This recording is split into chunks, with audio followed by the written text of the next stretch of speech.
दुर्योधन एक धगधगती महत्वाकांक्षा.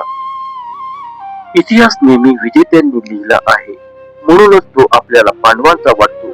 पण त्याच इतिहासाच्या एका कोपऱ्यात असा एक राजा उभा आहे, जो स्वतःच्या हक्कासाठी शेवटच्या श्वासापर्यंत लढला.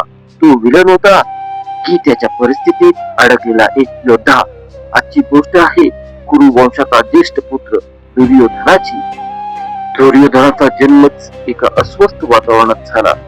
वडील अंध आणि आईने डोळ्यावर पट्टी बांधलेली.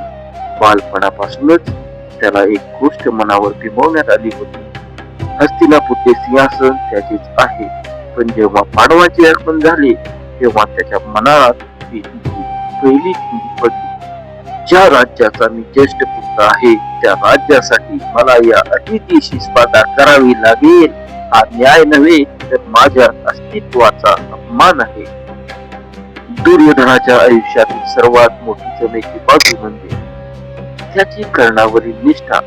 जगाने त्याला सुपुत्र म्हणून नाकारले, त्याला दुर्योधनाने अंगराज म्हणून स्वीकारले.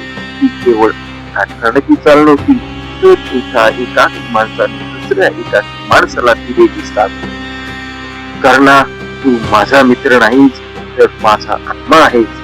जग तुला काय म्हणते याने मला फरक पडत नाही. माझ्यासाठी तू या पृथ्वीवरचा सर्वश्रेष्ठ योद्धा आहेस. दुर्योधनाचे चुकीचे निर्णय जसे की युद्ध क्रीडा आणि द्रौपदीचा अपमान यामुळे त्याला इतिहासात खलनायक ठरवले गेले.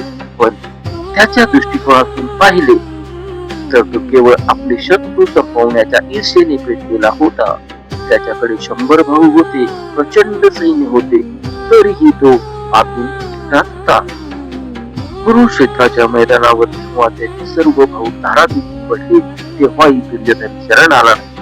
भीमाच्या गदेने जेव्हा त्याच्या मांड्या फोडल्या तेव्हा मरणासन्न अवस्थेतही त्याने एकच गोष्ट म्हणली, मी हरलो असे समजू नका. मी एका राजासारखा नसलो आणि एका योद्ध्यासारखा म्हणतोय. मी जे काही केले ते माझ्या राज्यासाठी आणि माझ्या सन्मानासाठी केले.